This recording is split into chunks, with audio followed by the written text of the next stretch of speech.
자, 이번에는 자아의 방어 기제 살펴보도록 하겠습니다. 방어 기제가 뭔지, 방어 기제의 특징은 뭔지, 그리고 방어 기제의 유형에는 어떤 것들이 있는지 이 세 가지를 여러분들이 기본적으로 정리를 하시면 돼요. 방어 기제가 무엇인지를 이해할 때 가장 중요한 키워드가 불안입니다. 불안은 우리들의 정신적인 균형 혹은 심리적인 균형을 흔들리게 만드는 어떤 요인들이 될 수가 있는데요. 이 불안이 우리들의 정신적인 균형을 그냥 막 뒤흔들도록 놔두면 이게 정신병리로 연결이 될 수가 있습니다. 따라서 정신적인 균형을 그럼에도 불구하고 유지할 수 있도록 혹은 회복할 수 있도록 하기 위해 혹은 불안이 우리들의 정신적인 균형을 완전히 깨뜨리지 않도록 방어하기 위해 불안으로부터 우리를 방어하는 시스템이 내재되어 있는 거예요. 이걸 뭐라고 부르냐면 자아가 불안으로부터의 정신적인 균형을 이렇게 유지해주기 위해서, 그러니까 정신적인 균형을 유지해주기 위해서 자아가 무의식적으로 작동하는 메커니즘을 우리가 방어기제라고 얘기를 합니다. 자, 그러면 어떤 불안이 존재하는가? 프로이드는 불안의 유형을 크게 세 가지로 구분을 해요. 현실적 불안, 신경증적 불안, 도덕적 불안. 그래서 최근 시험에서는 이 세 가지를 정확하게 구분하는지를 묻는 그런 1급 시험이 출제가 되기도 했습니다. 첫 번째 현실적 불안은요. 32페이지 책을 보시면 자아가 지각한 현실 세계에 있는 위협 상황에 대한 두려움이에요. 예를 들어 내가 공부를 별로 안 했는데 내일 중요한 시험이 있어요. 불안합니다. 내가 길을 걷고 있는데 큰 차가 나를 향해 돌진을 하고 있어요. 되게 불안하죠. 자, 이렇게 현실적인 위협이 있기 때문에 불안한 건 현실적 불안이에요. 자, 근데 이제 신경적 불안 혹은 신경증적 불안이라고 하는 것은 내 마음속에 있는 원초아가 너무 사이즈가 커서 거대해서 자아나 초자아가 걔를 제어하지 못하고 이 원초아의 무의식적인 이 욕망 이런 것들이 사회적으로 허용할 수 없는 성적이거나 폭력적인 욕망이 의식화돼서 나도 모르게 뭔가 사고를 저지를까 봐 불안한 거 있잖아요. 이런 걸 신경증적 불안이라고 얘기를 합니다. 그래서 32페이지 텍스트를 읽어보시면 원초와의 충동이 의식될지도 모른다는 위협을 느낄 때 생기는 정서적 반응이다 혹은 두려움이다. 요게 17회 시험에서 나왔던 선지고요. 다른 식으로 표현한다면 원초와가 가지고 있는 성적이거나 공격적인 충동이 무의식을 뚫고 의식 밖으로 튀어나와 사회 속으로 허용될 수 없는 어떤 행동을 하게 할까봐 불안한 거 있잖아요. 제가 만났던 어떤 친구는 저랑 상담을 하는 중에 계속 자기 뺨을 때려요. 왜 그러죠? 자기 마음속에 있는 공격적인 목소리가 있는 거예요. 공격적인 충동. 저 사람을 때려라. 저 사람에게 침을 뱉어라. 이런 것들이 끊임없이 막 마음속에서 올라오는데 나름대로 그 공격적인 자기 목소리에 저항하는 방식으로 자꾸 자기 뺨을 때리는 이런 식의 행동을 보이기도 하는 거거든요. 그러니까 마치 그런 것처럼 내 마음속에 있는 공격적인 욕망, 성적인 욕망이 내 제어를 뚫고 사고를 칠까 봐 불안한 건 신경증적 불안입니다. 자, 근데 이제 도덕적 불안이라고 하는 것은 원초아가 주인공이 아니라 비대한 강력한 초자아가 주인공이에요. 우리들 마음속에 초자아가 너무 강하다라는 것은 내가 아주 사소하고 작은 실수를 하더라도 그 꼴을 용납할 수 없어서 나를 굉장히 혼내는 내 마음속에 엄청 엄격한 누군가가 있다라는 얘기거든요. 자, 그래서 마치 여러분들이 되게 엄한 부모님 밑에서 있으면 내가 작은 실수를 해도 엄마한테 혼날까 봐 혹은 아빠한테 혼날까 봐 뭐예요? 불안하잖아요. 그런데 그런 엄마 같은 아빠 같은 존재가 내 마음속에 초자아로 뜩 자리 잡고 있으면 매일매일 내가 나를 혼낼까 봐 불안할 수 있습니다. 이것을 도덕적 불안이라고 얘기를 하는데 얘를 텍스트로 어떻게 쓰고 있냐면 32페이지 보시면은요. 원초와 초자아 간의 갈등에서 자아가 느끼는 양심에 대한 두려움이다. 이렇게 표현을 하는 거예요. 왜? 초자아가 그냥 혼내는 게 아니에요. 원초아가 무엇을 원할 때 원초아의 욕망에 대해서 초자아가 야! 이러면서 막 뭐라고 하는데 이 초자아의 비난이 엄청나다라는 거죠. 근데 이거를 이제 자아가 중지를 해야 되는데 초자아가 너무 강하면 중재가 잘 안 됩니다.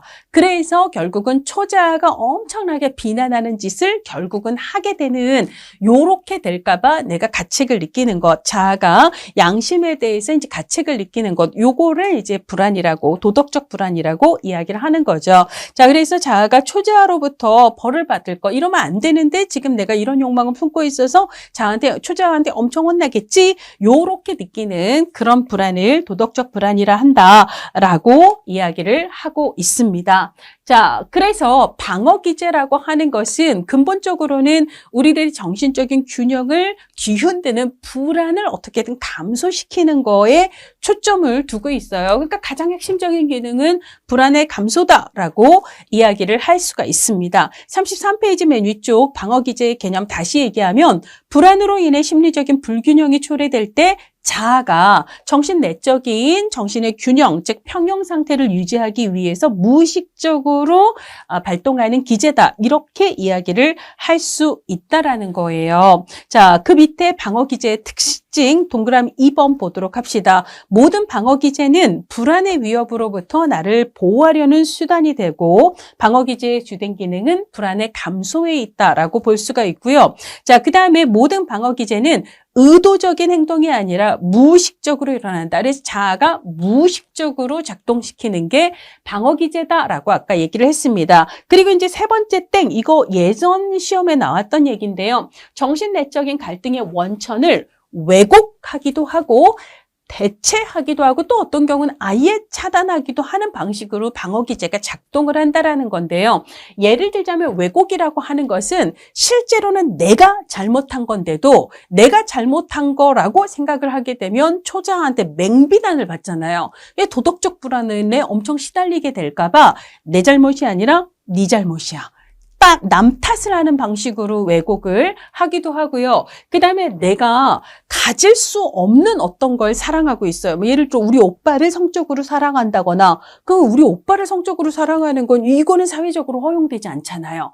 그러니까 오빠 친구랑 연애를 하는 방식으로 그런 식으로 내가 진짜 갖고 싶은 거는 사회적으로 허용이 되지 않으니 그것과 유사한 어떤 걸로 대체를 하는 방식으로 그리고 내가 진짜로 파괴하고 싶은 건 A인데 그 사람을 파괴하는 건 사회적으로 허용이 되지 않으니까 그 사람보다 조금 만만하다 싶은 B, 또 다른 사람에게 공격성을 막 분풀이를 하는 거 있잖아요. 이거는 성적인 대상이나 공격적인 대상을 A가 아닌 만만한 혹은 허용이 가능한 어떤 대상에게 대체하는 방식으로 방어기제를 구사를 할 수도 있고요.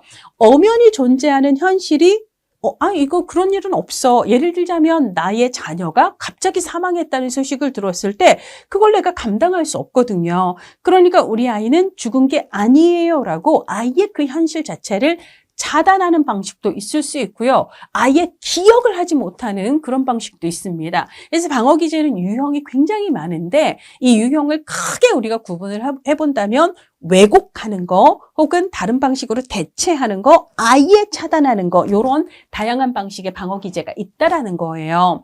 자, 다양한 방어기제가 있는데 우리가 한 상황에서 딱 하나의 방어기제만 사용하는 건 아니에요. 그럴 수도 있지만 하나 이상의 방어기제, 즉 동시에 둘 이상의 방어기제를 사용할 수도 있습니다. 기본으로 우리가 사회생활을 할 때 다양한 상황에서 다양한 불안이 엄습을 하잖아요. 그 엄습하는 불안으로부터 정신적인 균형을 지키려면 어느 정도의 방어기제는 필요합니다. 따라서 방어기제를 적절히 사용하는 것은 불안을 감소시켜서 우리가 사회생활을 적절히 해나가는 데 도움이 됩니다. 그래서 긍정적인 적응에 도움이 되고 따라서 사람들은 저마다 나름대로 사회생활을 하기 위해서 즉 정신적인 균형을 지키기 위해서 저마다의 방어기제를 어느 정도는 사용을 해요. 방어기제를 사용하지 않는 사람은 사실 없다라고 볼 수가 있어요. 그러니까 정신적으로 병리가 있는 사람이든 그렇지 않은 사람이든 즉 심리적으로 건강한 사람도 방어기제를 사용한다라는 거예요.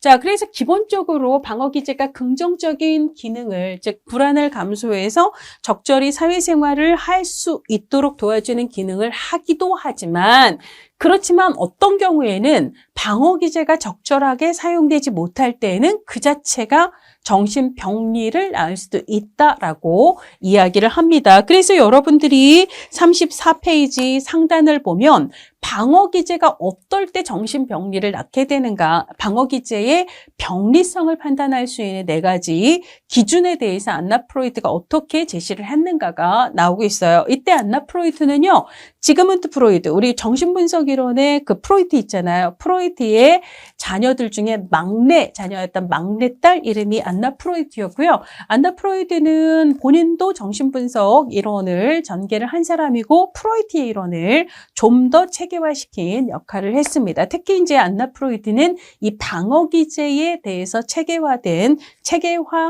대표적인 인물이기도 해요.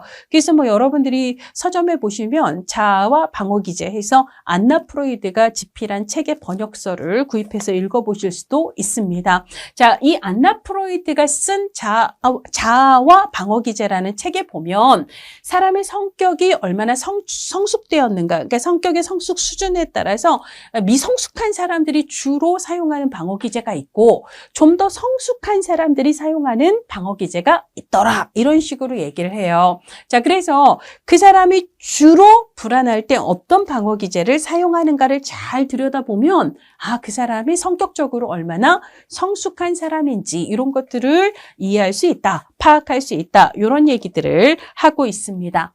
자, 앞서 우리가 이제 그 방어기제를 어느 정도 사용하는 것은 불안의 감소나 긍정적인 사회생활에 도움이 되지만 이 방어기제 자체가 또 너무 병리적이면 정신병리로 또 연결이 되는 측면이 있어요. 자, 안나 프로이드는 방어기제의 병리성 여부를 판단할 수 있는 4가지 기준을 제시한 바 있는데요. 첫 번째는 균형, 두 번째는 강도, 세 번째는 연령 적절성, 그리고 네 번째는 철회 가능성이에요.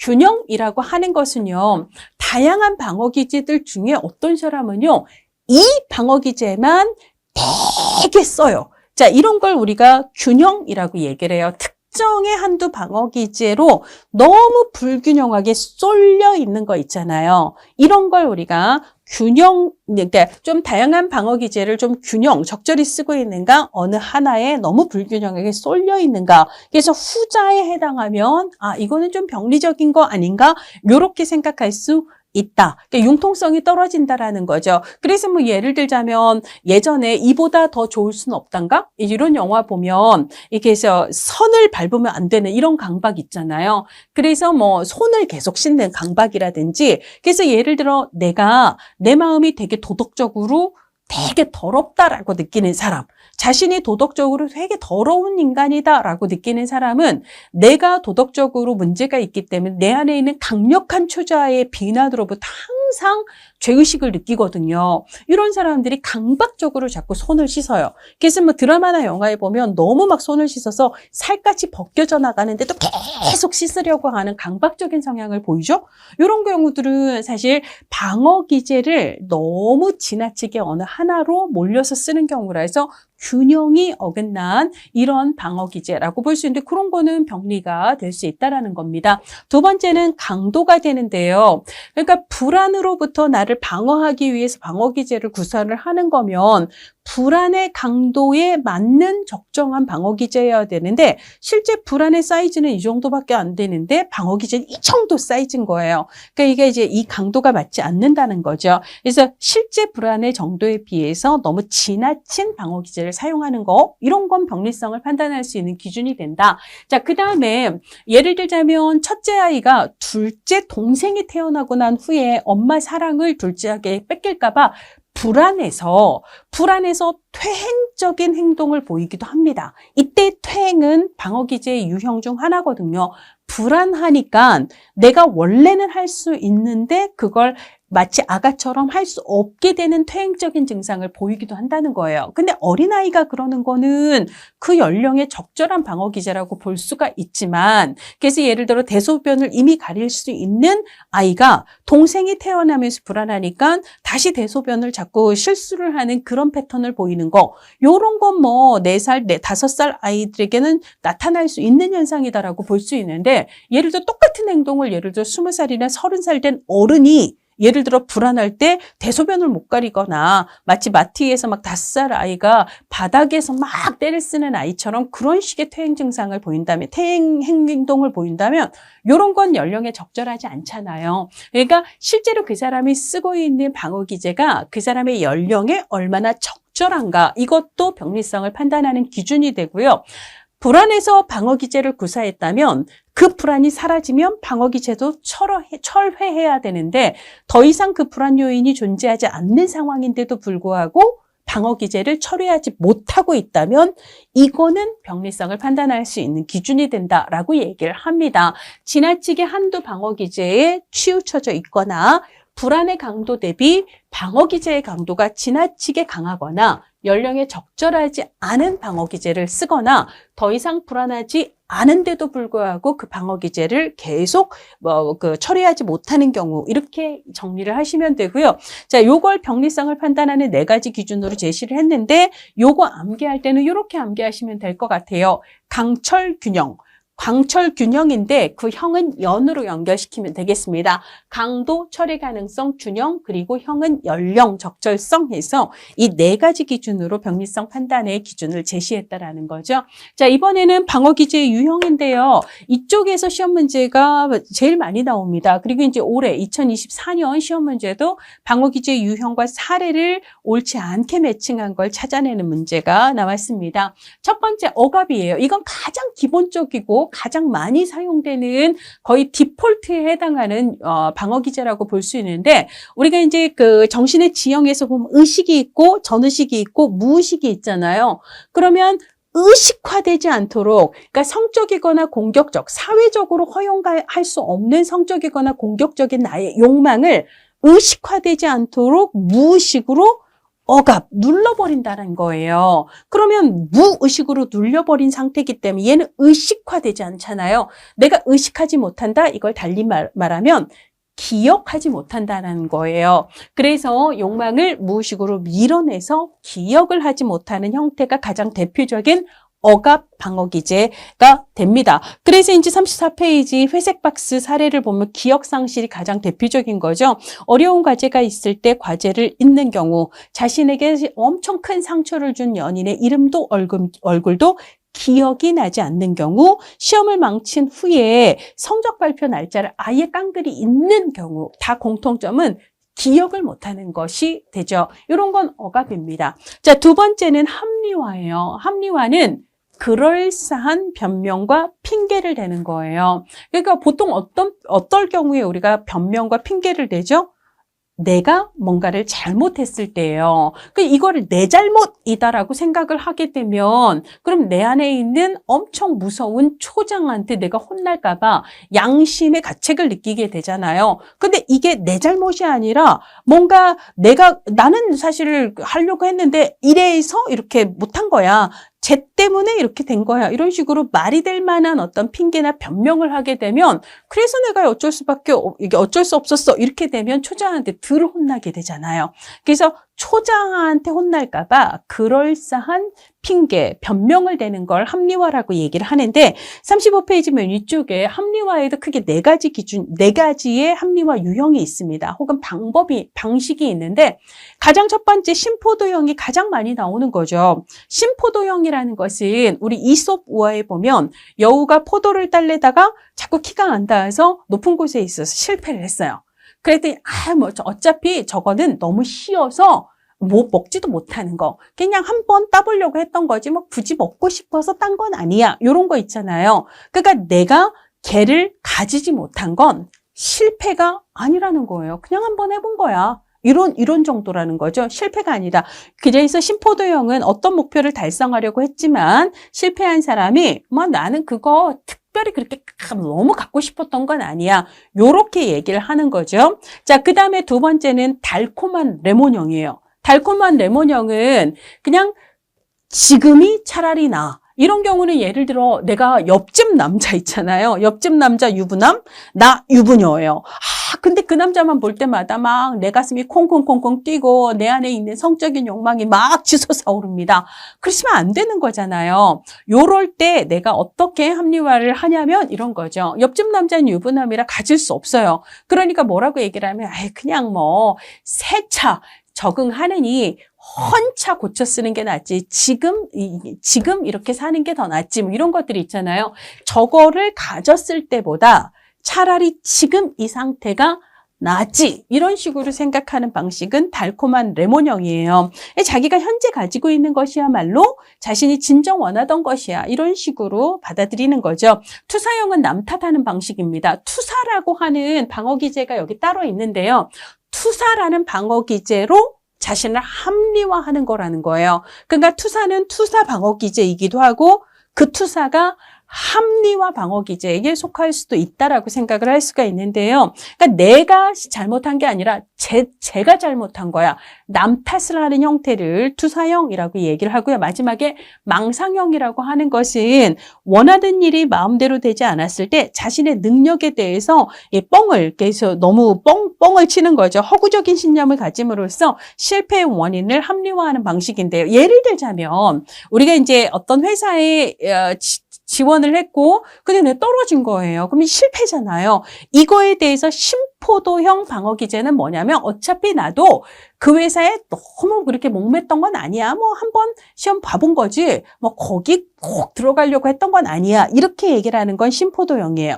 자, 그다음에 달콤한 레몬형은 그 회사 엄청 빡빡하다는데 내가 취업을 했으면 어쩔 뻔했어. 그러면 그냥 새벽부터 밤까지 노예처럼 갈굼을 당할 텐데 차라리 지금이 낫지. 이렇게 생각하는 건 달콤한 레몬형이에요. 그다음에 투사형은 내가 잘못해서 떨어진 게 아니라 면접관이 이상한 놈이더라. 뭐 이런 거 있잖아. 면접관이 이상한 사람이어서 떨어졌다. 혹은 시험 출제자가 이상한 사람이어서 떨어졌다. 이렇게 생각하는 건 남 탓하는 투사형이 됩니다. 망상형은 또 어떤 거냐면 내가 너무 잘나 보이니까 제가 날 부려먹기가 힘들 것 같아서 조금 지가 부려먹기 쉬운 놈을 선택했나 보지. 이런 식으로.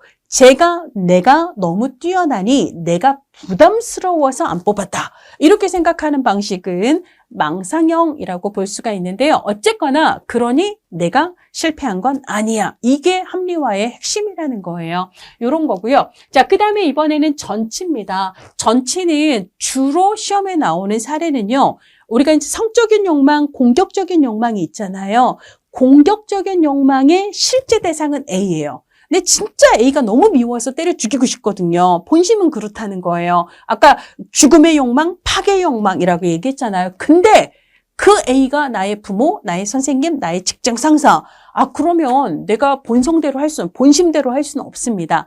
그래서 내가 실제로는 A에 대한 공격적 욕망을 품었지만 조금 더 만만한 다른 사람에게, 다른 대상에게 화풀이를 하는 거예요. 분풀이를 하는 거고 공격성을 표출하는 것, 이것을 우리가 전치라고 얘기를 합니다. 물론 전치라는 게 꼭 공격적인 욕망만 전치하는 건 아니에요. 근데 우리 시험에서는 주로 공격적인 욕망을 좀 더 만만한 대상에게 표출하는 것, 이것을 사례로 주로 나옵니다. 자, 그래서 35페이지 전치 설명을 보시면 어떤 대상이나 사물로 향했던 본능적이고 충동적인 감정을 조금 더 덜 위험하거나 편안한, 달리 얘기하면 만만한 대상이에요. 혹은 사물에게로 향하게 하여 긴장을 완화시키는 방어 기제다라고 표현을 하고 있습니다. 그래서 이제 하단에 회색 박스를 보면 상사에게 분노를 품은 사람이 부하 직원에게 신경질을 내는 경우, 학교에서 선생님한테 혼나고 집으로 돌아와서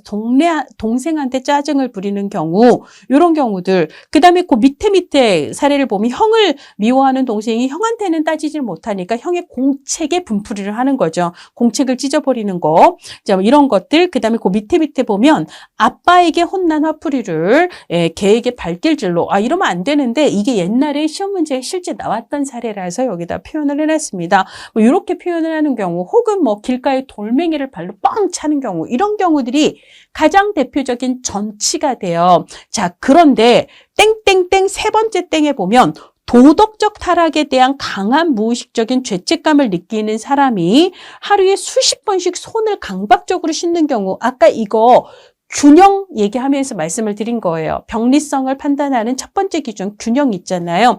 자, 강박적으로 손을 씻는 경우인데, 이거는 공격적인 욕망을 전치시켰다기보다는 더러워진 내 마음 있잖아요. 더러워진 내 마음을 그 자체로 내가 깨끗하게 씻을 수는 없기 때문에 더러워진 내 마음을 내 손에 위치를 바꿔놓고 전치를 해놓고 얘를 막 씻는 거죠. 그러니까 기본적으로 얘는 전치 방어 기제에 해당합니다. 이제 이렇게 얘기를 하면 약간 헷갈릴 수가 있는데 시험에서는 주로는 공격성의 대상을 다른 대상에게 옮겨놓는 이 형태의 전치가 주로 시험 문제에 나와요. 그 다음에 이제 그 밑에 보면 일상생활에서의 무의식적인 공격성을 농담으로 표현하는 경우들이 있잖아요. 그러니까 실제로는 내가 어떤 대상에게 품은 공격적인 마음이 있는데 그걸 그 사람한테 직접 표출하지 않은 내 이 공격적인 마음 있잖아요.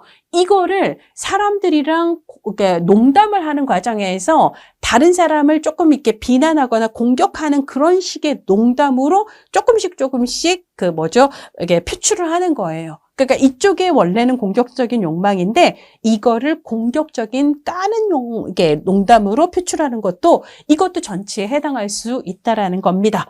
자, 그 다음에 이번에는 대치 혹은 대리 형성이라고 얘기를 하는데 우리가 보통 공격적인 욕망도 있지만 성적인 욕망, 사랑의 욕망도 있잖아요. 근데 내가 성적인 욕망을 품은 그 대상이 가질 수 없는 사회적으로 나한테 허용되지 않은 대상이에요. 그래서 아까 그 사례로 내가 우리 오빠에 대한 성적인 욕망을 품었어요. 근데 이거 안 되잖아요.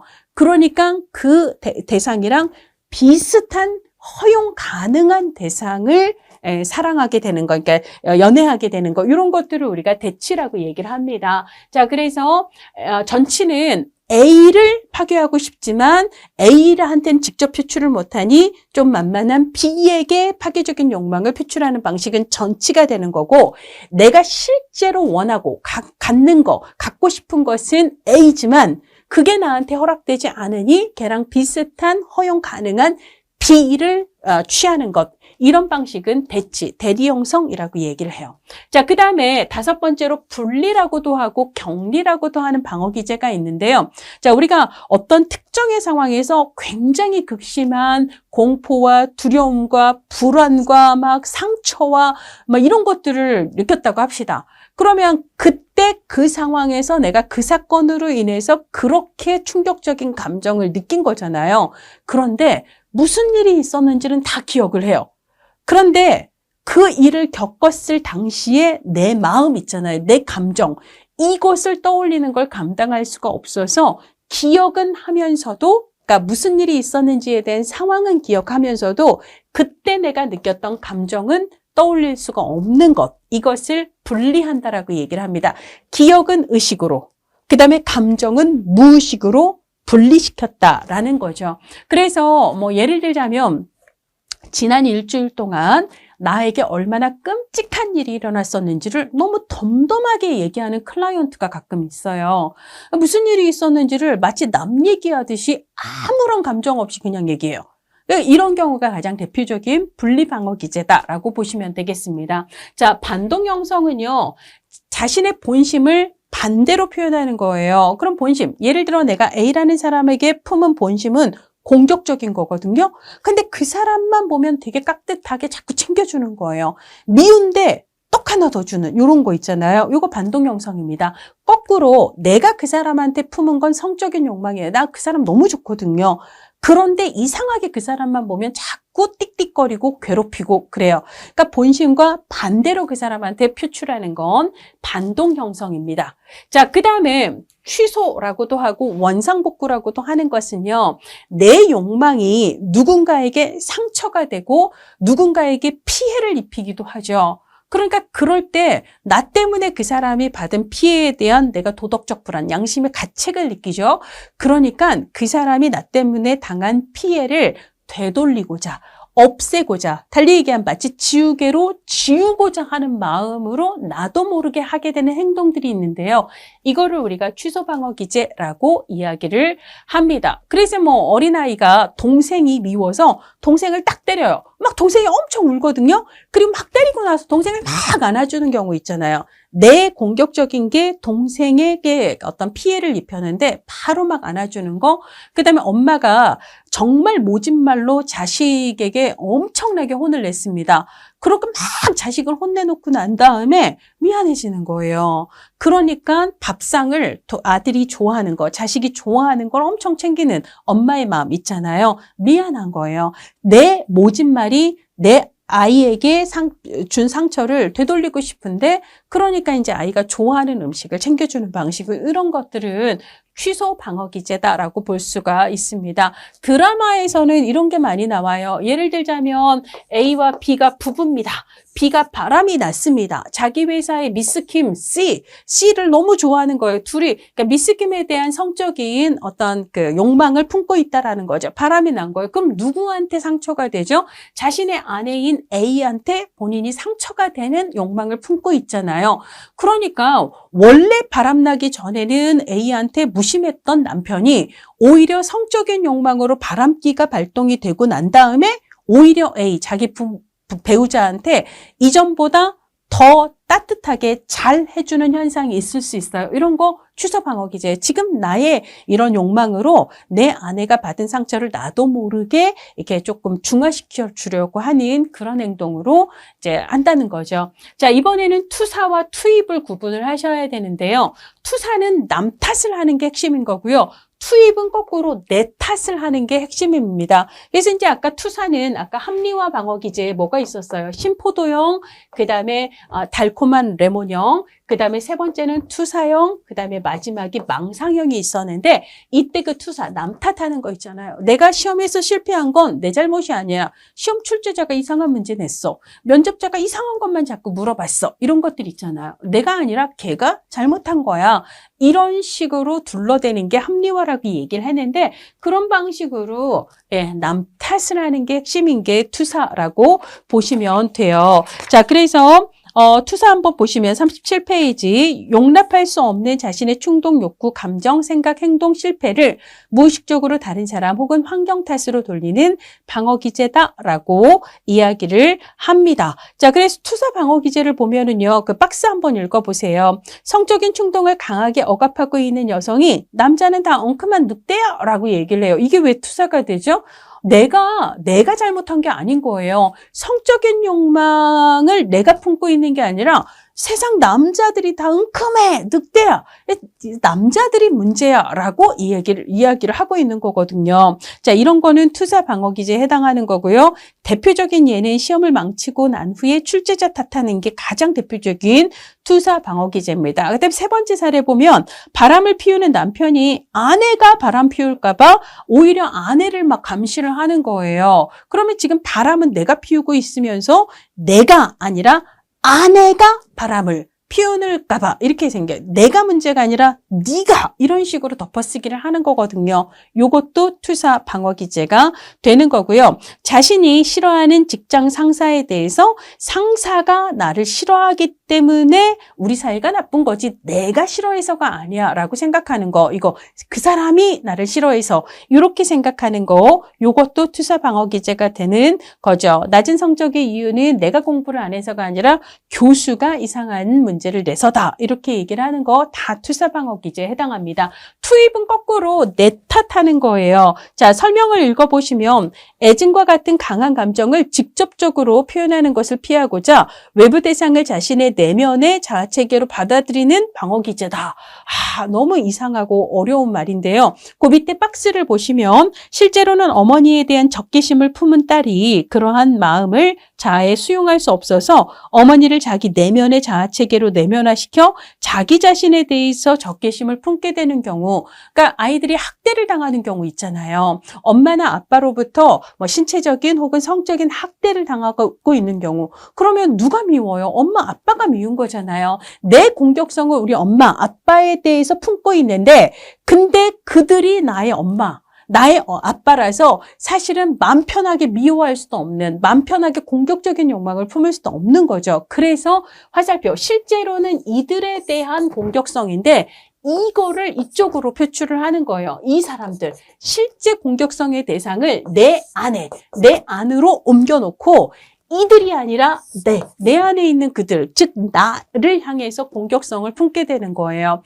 그래서 학대에 되게 시달리는 경우는 어떤 경우, 그러니까 부모로부터 학대는 부모를 미워할 수 없어서 나만 없어지면 돼. 내가 뭐여서 문제야. 이런 식으로 생각하는 거 있죠. 그래서 내가 괴롭히게 되고 학대하게 되고 그러고 예를 들어 극단적으로는 우울이나 자살로까지 연결이 되는 경우들이 있잖아요. 이런 경우들은 투입 방어 기제에 해당한다라고 보실 수 있습니다. 자, 그다음에 이제 엄연한 현실의 존재 자체를 부정하는 거는 부정 혹은 부인 방어 기제라고 얘기를 하고, 가장 대표적인 거는 내가 굉장히 사랑하는 사람이 갑자기 세상을 떠났다라는 소식을 들었을 때 그 현실을 내가 받아들이면 감당이 안 되는 거예요. 아니에요. 잠깐 여행을 떠난 거고 곧 돌아올 거예요. 그래서 부모님이 사망했는데 부모님이 여전히 살아 계시는 것처럼 행동하는 경우, 이런 거는 이제 가장 대표적인 부정 방어 기제다라고 볼 수가 있습니다. 자, 그 다음에 이제 11번째 고착인데요. 고착은 우리가 앞에서 프로이드의 발달 단계 구함 남제쌤이라고 외우라고 했던 거 있잖아요. 구강기, 항문기, 남근기, 잠복기, 생식기. 여기에서 특정 발달 단계의 욕망이 충족되지 않으면 그 다음 단계로 나아가지 못하고 거기 그 상황에 머물러 있는 거 있잖아요. 이걸 우리가 고착이라고 얘기를 했는데요. 우리가 이제 인생을 살아나가다 보면 더 앞으로 나가는 게 너무 불안하고 두려울 때가 있어요. 왜냐하면 이 사회라고 하는 게 지나친 경쟁과 그 다음에 막 계급을 나누고 그 다음에 가진 자와 가지지 못한 자, 그 다음에 기본으로 능력이 없는 자에 대해서 가해지는 기본적인 어떤 비난들, 이런 모든 것들을 내가 감당하기가 너무 힘들어서, 그래서 나이는 20살이 되고 30이 되고 40이 되지만 근데 내 마음이 그냥 20살 언저리에 머물러 있어서 그 나이로, 그러니까 마음은 계속 그 나이에 머물러서 살아가는 거예요. 왜? 두렵기 때문에. 더 이상의 어떤 발달 단계로 나아가는 게 두렵기 때문에. 그렇죠? 이런 것들도 고착이 되거든요. 그래서 특정 발달 시기에 고착이 고정이 되어 있는 방어 기제, 이런 게 이제 고착 방어 기제고요. 그래서 우리가 피터팬 증후군이라고 해서 보통 피터팬이 이렇게 딱 어린 아이 수준에 딱 머물러 있는 그런 거잖아요. 그래서 그렇게 부르기도 합니다. 자, 그다음에 퇴행은 앞서도 얘기했어요. 보통 아이가 동생이 태어나면서 동생에게 엄마 사랑을 뺏길까 봐 원래 내가 대소변을 잘 가리는데 그 불안 때문에 대소변을 못 가리는. 그래서 이제 우리가 발달 단계로 얘기하면 이미 구강기, 항문기, 그다음에 남근기라고 얘기할 때 대소변을 가리는 이 시기를 이미 지나왔는데도 불구하고 내가 불안할 때 이미 지나온 그 단계로 후진하는 것 같은, 마치 항문기의 아이처럼 행동을 하게 되는 경우 있잖아요. 이런 걸 우리가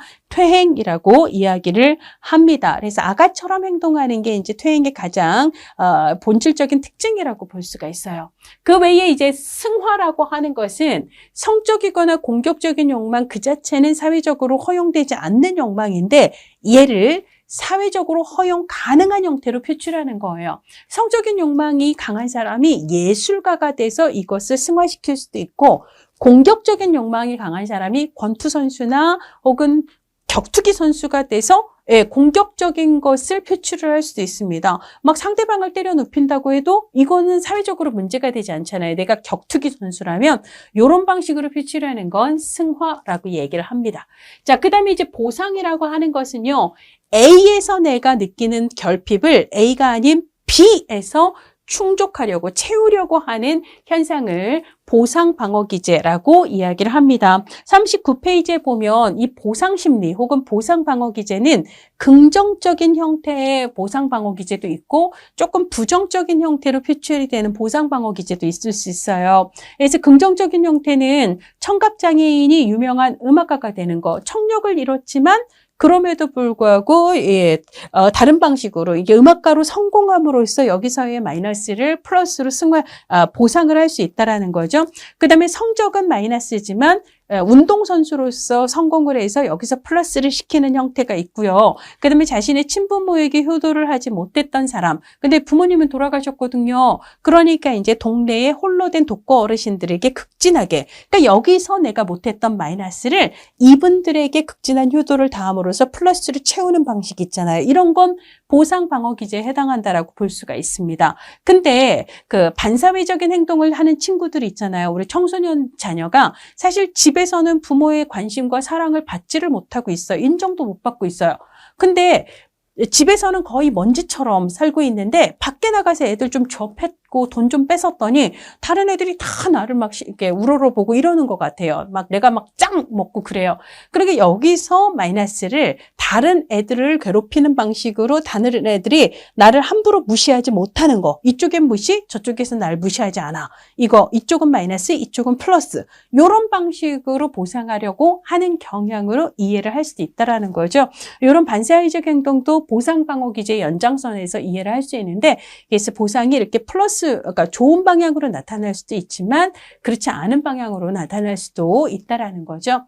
자, 그 다음에 동일시 방어 기제는 아까 얘기를 했습니다. 불안의 근원이 되는 그 사람과 나도 모르게 닮아가는 현상을 동일시 방어 기제라고 얘기를 했고요. 대표적으로 왜 남근기에 초자아가 발달하는가를 설명할 때 거세 불안을 느끼는 남자아이가 그 불안의 대상이 되는 자신의 동성부모를 동일시하는 과정에서 동성부모의 사회적 가치관이나 규범을 내면화하며 초자아가 발달하는 거다라고 이야기를 했습니다. 자, 그 다음에 전환하고 신체화를 구분을 하셔야 되는데요.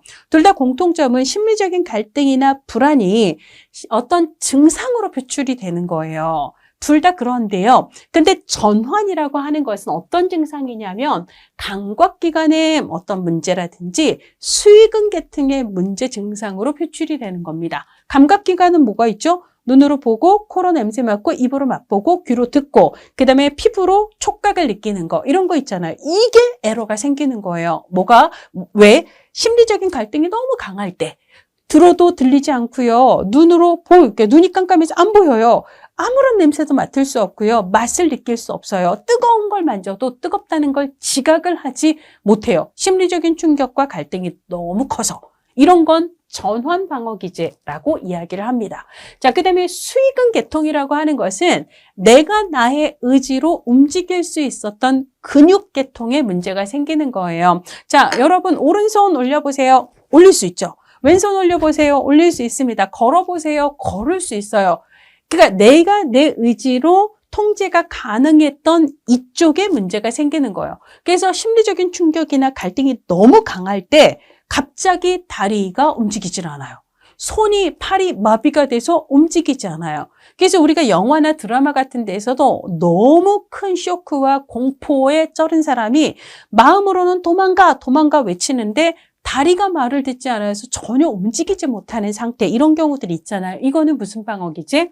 전환 방어 기제다라고 볼 수가 있습니다. 그러니까 원래는 볼 수 있었는데 보이지 않고, 들을 수 있었는데 들리지 않고, 느낄 수 있었는데 느끼지 않고, 맛을 느꼈는데 느끼지 못하고, 걸을 수 있었는데, 움직일 수 있었는데 움직이지 못하는 것은 다 전환 방어 기제예요. 그런데 신체화 방어 기제는 수의근 계통이 아니라 불수의근 계통입니다. 그러니까 내가 평소에 내 의지로 이렇게 할 수도 있고 저렇게 할 수 있었던 그런 계통의 아닌 증상이에요. 머리가 되게 아프거나 갑자기 소름이 돋거나 그다음에 오한에 시달리거나 식은땀이 줄줄줄줄 나거나 뭐 이런 것들, 혹은 복통에 시달리거나 소화불량에 시달리는 거, 이런 건 여러분들이 수시로 이렇게 배가 아파야지, 머리가 아파야지, 소름아 돋아라 이런 게 아니잖아요. 이런 계통으로 심리적인 어떤 불안이나 충동이나 갈등이 표출이 되면 이건 신체화 증상입니다. 자, 그래서 예를 들어 영업 실적이 굉장히 저조한 영업사원이 상사에게 자기 실적 보고를 해야 되는데 실적 보고를 앞두고 계속 소화불량에 시달린다면 얘는 신체화 방어 기제에 해당한다라고 볼 수가 있는 거죠. 자, 이번에는 전위 방어 기제인데요. 전위라고 하는 것은 사실 인간행동과 사회환경 과목보다는 실천론 과목에서 전위, 역전위, 그 실천론 과목에서 전이라는 말이 나옵니다. 근데 얘도 이제 원래 방어 기제 중에 하나가 되는데요. 내가 과거에 누군가에게 억압했던 감정이 나중에 시간이 지나서 지금 현재 A, 또 다른 사람에게 그러니까 투영이 되는 거예요. 그 사람에게서 그 사람에게 내가 그것을 느끼게 되는 이런 경우를 전이라고 이야기를 합니다. 예를 들어 보면 어릴 적에 폭력적인 아버지 밑에서 엄마와 내가 되게 힘든 시간을 보냈어요. 그래도 나는 믿었어. 우리 엄마가 나를 지켜줄 거라고. 근데 어느 날 우리 엄마가 나만 두고 가출을 해버리는 거예요. 그리고 그 뒤로 엄마를 본 적이 없어요. 그러니까 나는 그러니까 폭력적인 아버지도 두렵지만 나를 지켜줄 거라고 믿었던 엄마가 나를 버리고 떠난 거에 대한 분노와 원망이 엄청 강하단 말이에요. 그렇지만 그 엄마를 그 후로 볼 수가 없었기 때문에 엄마에 대해 억압된 내 감정은 내 마음속 어딘가에 계속 이렇게 있었어요. 그러다가 세월이 흘러 내가 어떤 사회복지사를 만나서 상담을 합니다. 자, 그리고 이 상담자를 나는 믿었어요. 이 사람 참 나한테 따뜻하고 도움이 된다. 근데 어느 날 사회복지사가 이제 선생님 우리가 종결을 앞두고 있습니다. 이러면서 종결을 준비시키는데요. 이 사람이 지금 나랑 헤어질 준비를 하고 있잖아요. 그때 갑자기 내가 사회복지사에 대해서 엄청난 배신감과 분노와 원망의 감정이 확 올라오는 거예요. 그럼 이때 나에게 그 올라오는 그 분노와 배신감과 원망의 감정이 있잖아요. 지금 내가 사회복지사한테 느끼는 이 감정은 실체는 사실은 과거 내가 믿었던 엄마가 나를 버리고 떠났다라고 느낄 때의 그 감정이 지금 사회복지사한테 반복이 되고 있는 거거든요. 이런 걸 우리가 전위 방어 기제다라고 이야기를 한다라는 거죠. 자, 마지막에 해리라고 하는 거는요. 다중인격 혹은 이중인격 혹은 지킬 박사와 하이드 있잖아요. 한 사람의 인격에서 원초화적인 인격도 있고 초자화적인 인격도 있는데요. 얘네들이 예를 들어 원초화, 그러니까 되게 자기 본능에만 충실한 공격적인 혹은 성적인 내 인격의 일부가 의식이 약해진 틈을 타서 얘가 독립적인 행동을 하는 거예요. 그래서 여러분들이 만취 상태 혹은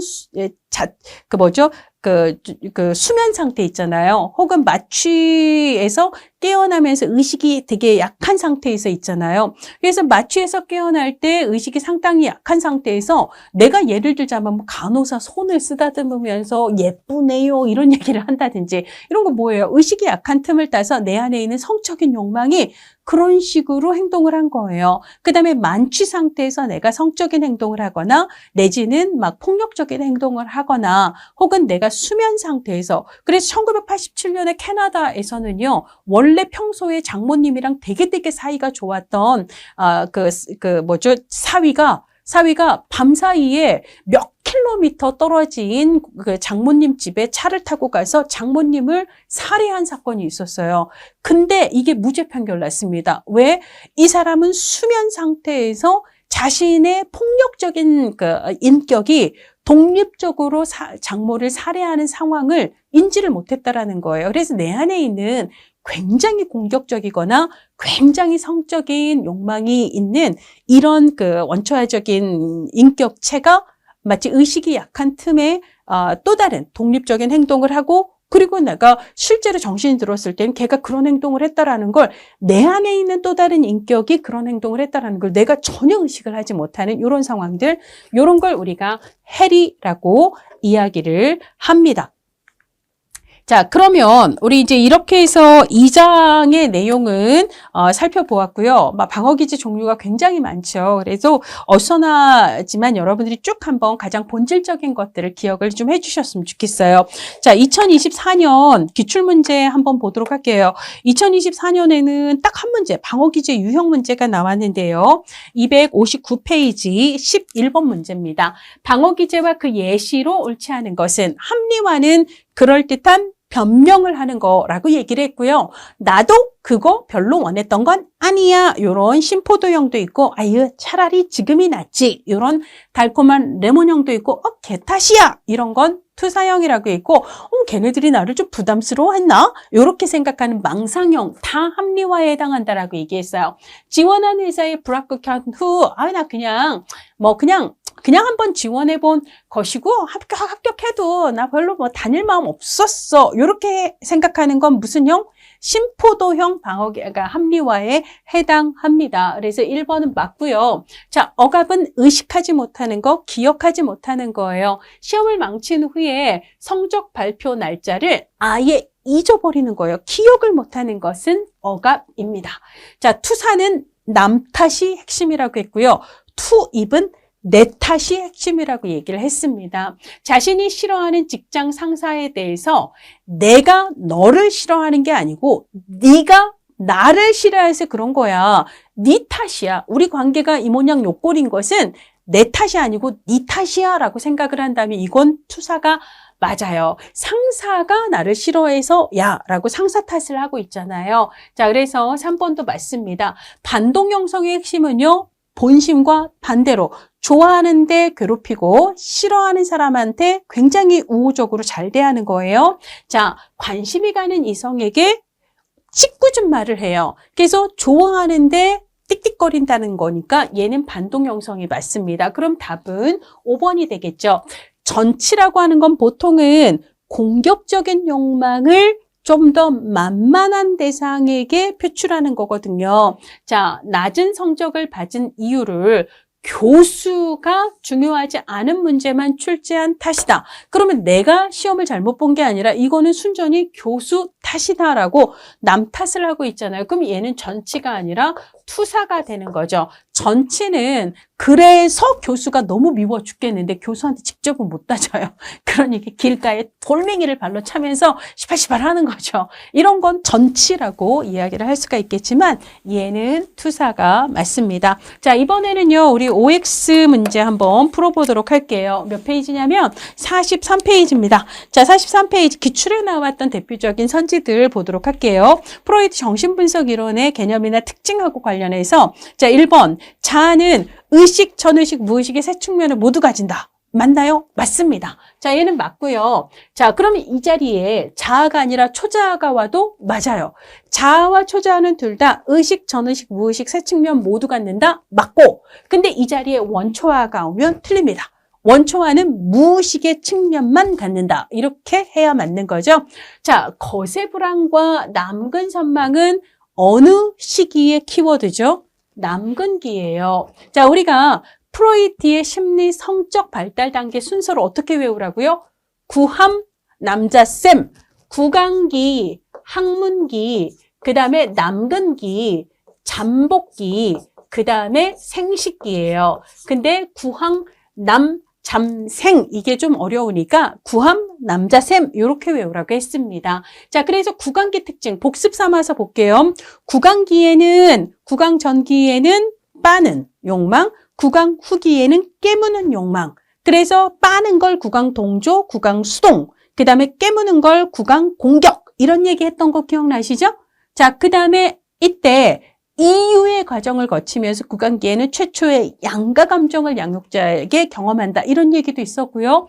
구강기에 해당하는 4개월에서 6개월 사이에 원초화에서 자아가 뽀롱뽀롱뽀롱 분화한다 라는 얘기도 했습니다. 자, 그 다음에 학문기의 가장 대표적인 특징은 뭐라고요? 배변 훈련이에요. 그리고 이 시기 아이들은 학문기의 어떤 쾌감을 보유하는 쾌감, 폭발하는 쾌감, 그래서 폭발이 먼저다라고 얘기한 거 기억나시죠? 관략근이 생겨야 보이니까. 그래서 전반부에는 구강, 항문 폭발적. 그 다음에 후반부가 항문 보유적. 요런 얘기를 했었고요. 근데 지나친 배변 훈련이 지나친 통제의 느낌으로 오게 되면 아이가 현실이 나의 욕망을 너무 통제하려고 드네. 이러면서 현실을 담당하는 누구? 자아의 발달을 초래한다. 이런 얘기를 학문기에 했었어요. 그리고 난 다음에 남근기. 자, 그래서 이제 구강기에는 원초화에서 자아가 분화하는 거고요. 그 다음에 학문기에는 배변 훈련이라는 통제를 겪으며 아이의 자아가 놀랍게 성장한다라고 이야기했습니다. 그러면 원초화, 자아, 마지막이 뭐예요? 초자아잖아요. 자, 그래서 3세에서 6세 사이인 남근기에는 초자아가 발달하게 되는데 이 맥락을 얘기하기 위해서 남자아이가 엄마 좋아 아빠 미워 이거 오이디푸스 컴플렉스, 여자아이가 아빠 좋아 엄마 미워 엘렉트라 컴플렉스. 남자아이가 자신의 본심을 아빠한테 들키면 아빠가 어떻게 할까봐 거세할까봐 불안해서 아빠를 동요시하는 과정에 초자아가 나타난다라는 스토리를 얘기했고, 여자아이들은 이미 잘려있기 때문에 나도 쟤처럼 있었으면 좋겠어. 요런 걸 남근산망이라고 얘기를 한다라고 했어요. 자, 그래서 생식기 아니고요. 남근기라는 걸 빨리 생각을 하셔야 합니다. 자, 세 번째, 도덕적 불안 나왔는데 얘의 포지션은 뭐죠? 방어기제란 우리의 정신적 균형을 뒤흔드는 불안으로부터 우리를 무의식적으로 지켜주려는 자아의 기제예요 라고 얘기를 해놓고, 그럼 우리가 왜 불안한 거죠? 현실적인 위협이 있었어요. 원초와의 욕망이 너무 강해서요. 초자아가 너무 강해서요. 이것을 현실적 불안, 신경증적 불안, 도덕적 불안 이렇게 얘기를 했었잖아요. 그러니까 도덕적 불안의 핵심은 초자아가 강한 거예요. 혼날까 봐 누가 두려워요? 누가 두렵죠? 자아가 두려워하는 거예요. 왜냐하면 원초와는 지 욕망만 따지지 뭐 두렵고 나발이 없습니다. 그냥 난 이거 할 거야 이것만 따지고 있거든요. 눈치를 보는 건 자아예요. 자아가 초자아의 꾸지람에 막 이렇게 안절부절한 이런 상태를 도덕적 불안이라고 생각을 하시면 돼요. 그러니까 얘는 막 이거 한다고 떼쓰고 있고, 야 이놈아 이건 안 돼! 이러면서 내 안에 있는 초자아는 막 뭐라고 하고 있고, 얘네들의 갈등에서 양심의 가책을 누가 느끼는 거죠? 자아가 무의식적으로 느끼게 되는 이런 게 이제 도덕적 불안이다라고 얘기를 하니까 3번은 또 맞습니다. 자, 프로이드 정신분석이론은 어린 시절에 겪었던 과거의 경험이 트라우마로 남아서 평생을 좌우한다라고 얘기를 하죠. 그러니까 4번도 맞는 얘기고요. 자, 프로이드의 이론은 무슨 론? 결정론이에요. 어떤 결정론? 정신이 결정한다, 무의식이 결정한다. 따라서 인간은 자신의 행동에 대한 자율적인 의지로 스스로를 결정하는 게 아니다라고 얘기를 하기 때문에 자유의지의 중요성을 간과했다, 무시했다라고 해야 맞습니다. 자아가 있는데요. 원초아가 있고 자아가 있고 초자아가 있잖아요. 자, 원초아랑 누가 싸워요? 초자아가 계속 싸워요. 중간에서 누가? 자아가 중심 딱 잡아주는 거거든요. 이걸 성격의 실행자다, 조정자다, 중재자다. 이성적인 부분이다라고 이야기를 하죠. 그래서 6번도 맞는 얘기다라고 볼 수가 있습니다. 자, 7번 남자아이 나왔어요. 자, 오이디푸스 컴플렉스, 거세불안, 그래서 초자아 발달. 이거는 언제 얘기죠? 잠복기가 아니라 무슨 기다? 남근기. 몇 세부터 몇 세까지? 3세에서 6세까지다. 바로 그래서 여러분들 문제 나올 때마다 어쩔 수 없어요. 반복을 하셔야 되거든요. 오이디푸스 컴플렉스, 엘렉트라 컴플렉스, 남자아이는 거세불안, 여자아이는 남근산망. 그래서 뭐가 발달? 초자아 발달. 그리고 초자아 발달은 동성부모를 흡수한 거예요? 이성부모를 흡수한 거예요? 동성부모를 흡수한 겁니다. 이것도 최근 시험에 나온 얘기라서, 자, 이 얘기는 다 남근기에 해당하는 얘기라는 걸 기억을 해주셔야 해요. 자, 8번 프로이드 정신분석이론은 인간 행동의 무의식적인 측면을 심층적으로 분석할 수 있는 기반을 제공했죠. 그렇죠? 정신의 지형에서 무의식은 가장 심연에, 심층에, 가장 하부에 있는 거잖아요. 그걸 통찰, 인사이트, 들여다보게 한 거니까 맞는 얘기죠. 자, 그 다음에 9번입니다. 자, 이번에는 불안의 유형 중에 신경적 혹은 신경증적 불안, 똑같은 얘기예요. 여기서의 주인공은 뭐죠? 원초아예요. 원초아의 충동이 너무 강해서 얘가 함부로 의식화돼서 실제 행동으로 나타나지 않도록 자아나 초자아가 얘를 잘 조절을 해야 되는데 그걸 못하게 돼서 사고 칠까 봐 두려운 거거든요. 자, 그래서 원초의 충동이 의식될지도 모른다는 위협을 느낄 때 느끼게 되는 두려움, 얘는 신경증적 불안에 대한 옳은 표현이다라고 볼 수가 있습니다. 자, 그 다음에 10번 동성부모에 대한 동일시의 기제가 나타나는 시기가 남근기다. 맞아요? 틀려요? 맞는 얘기입니다. 이게 다 기출이거든요. 남근기에는 아까 얘기했어요. 남자아이는 오이디푸스 컴플렉스. 그랬더니 아빠가 나의 공격적인 마음을 알면 거세 불안할까 봐 너무 두려워서 불안의 근원이 되는 그 사람과 비슷해지는 동일시가 나타난다라고 얘기를 했고 그 사람이 나를 거세할까봐 두려워서예요. 그 사람이 누구죠? 남자의 기준으로 아빠예요. 아빠. 동성부모라는 거죠. 자, 그래서 10번도 맞는 얘기입니다. 자, 그 다음에 11번 성격의 구조 뭐예요? 성격의 구조는 인격의 구조, 원초와 자아, 초자아를 얘기를 합니다. 발달 단계는 뭐죠? 구, 함, 남자쌤 이렇게 외우라고 했죠. 구강기, 항문기, 남근기, 잠복기, 생식기. 자, 프로이드는 구조도 제시했고 발달 단계도 제시했기 때문에 이 말은 틀린 거다라고 볼 수가 있습니다. 자, 이번에는요. 자아의 방어기제 쪽 문제를 보도록 할게요. 방어기제는 누가 사용해야 하죠? 초자아가 아니라 자아가 무의식적으로 사용하는 심리적 기제다라고 얘기해야 합니다. 자, 한 번에 둘 이상의 방어 기제를 사용할 수 있다 없다?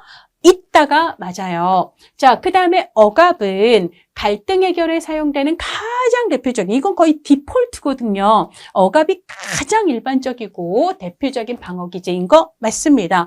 불치병에 걸렸음을 알고도 미래의 계획을 뭐죠? 내가 곧 죽는다라는 사실을 어떻게 하는 거예요? 부정하는 거예요. 나에게 막 10년 뒤, 20년 뒤는 없어요. 그럼에도 불구하고 그걸 계획을 한다라는 거 있잖아요. 그래서 요거는 부정, 내가 죽는다는 사실에 대한 부정 방어 기제, 혹은 내가 진짜 사랑하는 사람이 죽었다는 사실에 대한 부정 방어 기제, 마치 그 사람이 살아있는 것처럼 내가 행동을 하는 것, 다 부정 방어 기제입니다. 자, 그래서 15번도 틀렸고요. 자, 운동을 못해요. 이쪽에서 마이너스가 있거든요. 그래서 이쪽으로 공부 쪽으로 막 열심히 플러스를 시켜요. 이쪽의 마이너스를 이쪽 플러스로 보상 방어 기제라고 이야기를 합니다. 맞고요. 전치는 좀 더 만만한 대상에게 실제 마음을 표출하는 건데 보통은 공격적인 마음을 표출한다라고 얘기를 했습니다. 받아들일 수 없는 자신의 욕망이나 충동을 타인에게 돌리는, 이거 말이 애매한데요. 여기서 타인에게 돌린다라는 건 남 탓한다라는 얘기예요. 남 탓하는 걸 뭐라고 부르죠? 투사라고 얘기를 해요. 그래서 얘는 전치가 아니라 투사다라고 얘기를 할 수가 있습니다. 그러니까 이런 식의 지문들이 시험 문제에 나와요. 그래서 여러분들이 지금 벌써 저랑 2시간에 걸쳐서 프로이트와 방어 기제에 대해서 공부를 했는데요. 여러분들의 귀한 시간을 저의 따따따따 하는 소음과 같은 목소리에 할애를 하신 만큼 여러분들이 이 시간이 투자가 될 수 있도록 정신분석, 그 다음에 방어기제 요거 잘 정리를 하셔서 이쪽에서 나오는 문제 다 맞으셨으면 좋겠습니다. 자, 이상으로 2장 마치는 걸로 하고요. 다음 시간에는 3장 가도록 할게요.